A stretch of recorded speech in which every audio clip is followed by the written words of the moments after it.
नमस्कार, मैं हूं कुश पांडे और आप देख रहे हैं द करंट अफेयर शो। आइए देखते हैं आज की पहली सुर्खी।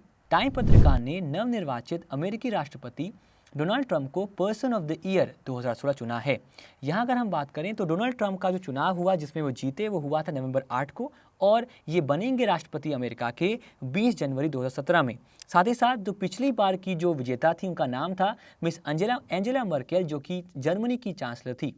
अगली सुर्खी।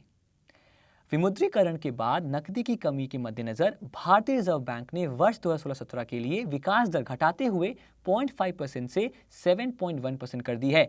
यहाँ पर जो 3 स्टार्स हैं वो सिंपल से हैं। पहला है कि विकास दर क्या है, जिसे हम कहते हैं आसान भाषा में जीडीपी या ग्रॉस डोमेस्टिक प्रोडक्ट, जो कुल वैल्यू होती है गुड्स एंड सर्विसेज की एक देश के अंदर एक वित्तीय वर्ष में। यहाँ अहम बात ये भी है कि जो बेस ईयर है जो करीब एक साल पहले चेंज हुआ है वो हो गया है 2011-12। और अहम बात यह भी है कि जो इन्फ्लेशन की दर है उसको भी रखा गया है 5% पर इस साल के अंत तक। चलिए देखते हैं अगली सुर्खी। 3 लाख से कम वार्षिक आय वाले लोगों को निःशुल्क एमआरआई और सीटी स्कैन की सुविधा देने के लिए दिल्ली सरकार ने 8 निजी जांच केंद्रों डायग्नोस्टिक सेंटर के साथ करार किया है। अगर यहाँ हम 3 स्टार्स की बात करें, पहला स्टार जो है इस योजना के अंतर्गत वही लोग आएंगे जो पिछले 3 साल या कम से कम 3 साल से दिल्ली में रह रहे हैं। जो सेकेंड स्टार है इसकी शुरुआत हो चुकी है 1 दिसंबर से और जो टोटल फंडिंग है वो है 350 करोड़। आइए देखते हैं अगली सुर्खी। इस्लामिक स्टेट के रेडियो स्टेशन ने कथित तौर पर एक पीड़ित चाचा, जी बिल्कुल एगनी अंकल, फोन शो शुरू किया है जहां आतंकवादी और आतंकी संगठन के समर्थक उनकी व्यक्तिगत समस्याओं के उत्तर प्राप्त कर सकते हैं। भगवान बचाए। अगर यहां पर हम 3 पर्टिकुलर स्टार्स की बात करें तो पहला है कि इस रेडियो स्टेशन का नाम है अल बयान और इससे अलावा इनके अलावा जो एक और शो है उसका नाम है फतवा ओवर द एयरवेज। बहुत ही रोचक नाम है। आइए देखते हैं अगली सुर्खी। पर्ल हार्बर पर एक समारोह में आक्रमण की वर्षगांठ को याद करते हुए हजारों लोगों ने साफ नीले आसमान में जेट विमानों द्वारा बनाई रेखाओं को देखा और शांति के पल का अवलोकन किया। यहाँ के 3 स्टार्स। पहला, जो ये अटैक हुआ था ये हुआ था वर्ल्ड वॉर 2 के दौरान और करीब 2300 लोगों की इसमें मौत हुई थी। और तीसरा जो एक अहम पहलू वो ये है कि पर्ल हार्बर जो अटैक है वो अमेरिका की हिस्ट्री में एक बहुत बड़ा एक धक्का पड़ा था उनको वर्ल्ड वॉर 2 में। आइए देखते हैं अगली सुर्खी। भारतीय रिजर्व बैंक ने अपनी नीतिगत दर रेपो रेट में कोई बदलाव नहीं करते हुए 6.25% ही बनाए रखा है। एक बहुत ही अहम ये सर्वेक्षण था, ये जो आपका एक रिव्यू आया, क्योंकि इसमें कोई बड़ा बदलाव नहीं आया। यहाँ पर कहा गया जो जीडीपी है आपकी वो जो होगी वो अब कम होगी, वो हो जाएगी 7.1%। साथ साथ इन्फ्लेशन भी मैंने आपसे बताया स्टार्टिंग में कि वो भी आपका रह गया है सर 5% पर इस साल के अंत तक। अगली सुर्खी। भारतीय रिजर्व बैंक ने नकद आरक्षण अनुपात में 100% की वृद्धि वापस ले ली है। बढ़ाया गया अनुपात 26 नवंबर से शुरू हुए पखवाड़े से प्रभावी था। अहम बात यह है कि इसका नाम है अंग्रेजी में इंक्रीमेंटल सीआरआर, मतलब जो टोटल सीआरआर है उसमें कुछ एडिशन आपको मेंटेन करना पड़ता था, अब उस पर्टिकुलर फीचर को हटा लिया गया है। अगली सुर्खी। सुप्रीम कोर्ट के वरिष्ठ न्यायाधीश न्यायमूर्ति मियान साकिब नासिर पाकिस्तान के उच्चतम न्यायालय के अगले मुख्य न्यायाधीश नियुक्त किए गए हैं। अगर हम यहाँ 3 स्टार्स की बात करें, पहला जो इनका समारोह होगा शपथ ग्रहण का वो होगा 31 दिसंबर को। दूसरा, ये रिप्लेस करेंगे जस्टिस अनवर जहीर जमाली को। और तीसरा कि इससे पहले ये थे सीनियर जज इसी सुप्रीम कोर्ट के अंदर। अगली सुर्खी।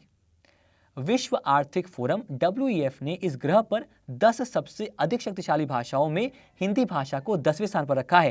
अहम बात यह है कि 2050 तक कहा गया है कि ये एक स्थान ऊपर जाएगा और जो हिंदी भाषा है वो 9वीं सबसे शक्तिशाली भाषा होगी विश्व भर में। और बहुत ही नॉर्मल सी बात है कि जो नंबर 1 पे है वो है आपकी अंग्रेजी भाषा और फिर है मैंडरिन। अगली सुर्खी। Indian oil corporation, Bharat petroleum corporation और हिंदुस्तान पेट्रोलियम कॉरपोरेशन ने पश्चिमी तट पर $30 बिलियन की लागत से भारत की सबसे बड़ी तेल रिफाइनरी स्थापित करने के लिए एक करार पर हस्ताक्षर किए हैं।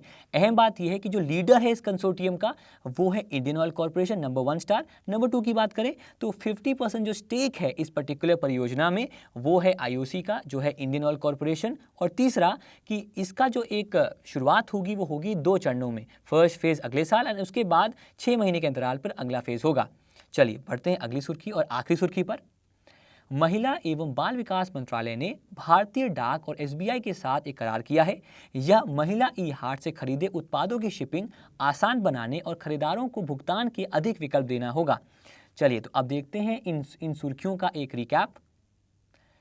Time person of the year कौन है भाई? Donald Trump.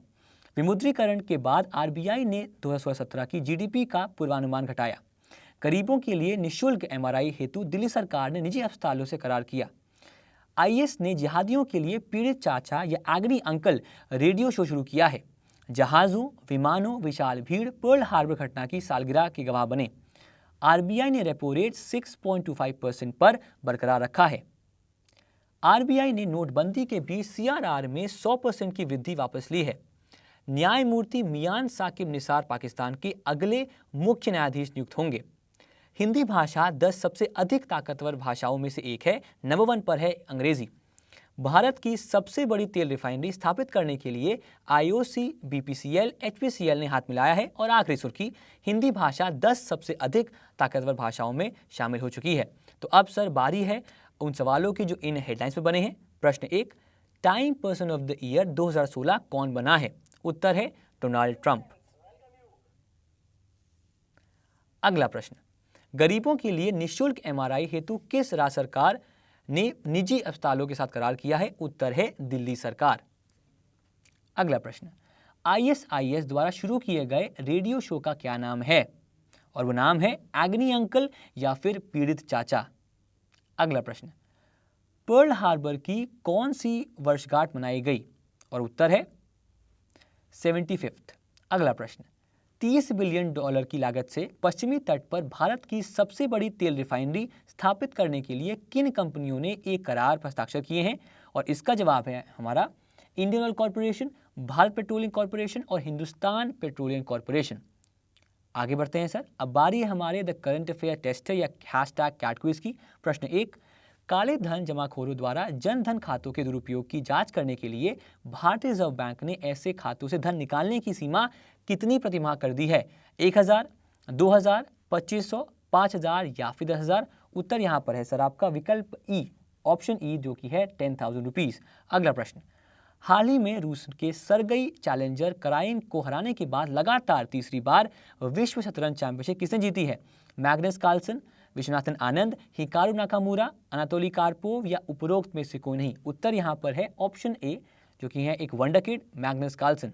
काले धन जमाखोरों द्वारा जनधन खातों के दुरुपयोग की जांच करने के लिए भारतीय रिजर्व बैंक ने ऐसे खातों से धन निकालने की सीमा कितनी प्रतिमाह कर दी है? 1000, 2000, 2500, 5000 रुपए या फिर 10,000 रुपए? उत्तर है सर ऑप्शन ई, जो कि है 10,000 रुपीज। अगला प्रश्न, हाल ही में रूस के सरगई चैलेंजर कारगाइन को हराने के बाद लगातार तीसरी बार विश्व शतरंज चैंपियनशिप किसने जीती है? Magnus Carlsen, Viswanathan Anand, Hikaru Nakamura, Anatoly Karpov, उपरोक्त में से कोई नहीं? इस बार है उत्तर है लगातार तीसरी बार जीता है, वो है मैग्नस कार्लसन। अगला प्रश्न, निम्नलिखित में से किस निजी बैंक ने स्पाइस डिजिटल के साथ ई संग्रह की सुविधा के माध्यम से नकदी प्रबंधन सेवाओं के लिए करार किया है? एक्सिस बैंक, आईडीएफसी बैंक, बंधन बैंक, फेडरल बैंक या फिर आईसीआईसीआई बैंक? उत्तर है यहाँ पर ऑप्शन डी, जो कि है फेडरल बैंक। प्रश्न 4, 2 दिवसीय हार्ट ऑफ एशिया सम्मेलन की मेजबानी भारत के किस शहर में की गई है? हैदराबाद, चेन्नई, अमृतसर, नई दिल्ली या फिर मुंबई? उत्तर है अमृतसर, पंजाब। इसी के साथ हम आपसे विदा लेते हैं। उम्मीद करते हैं आपको शो पसंद आ रहा होगा। आपके जो कॉम्प्लीमेंट्स हैं एंड आपके जो इंप्रूवमेंट्स हैं उनको ज़रूर लिखें ताकि हम उन पर वर्क करें और इस शो को और अच्छा बना पाएं। धन्यवाद।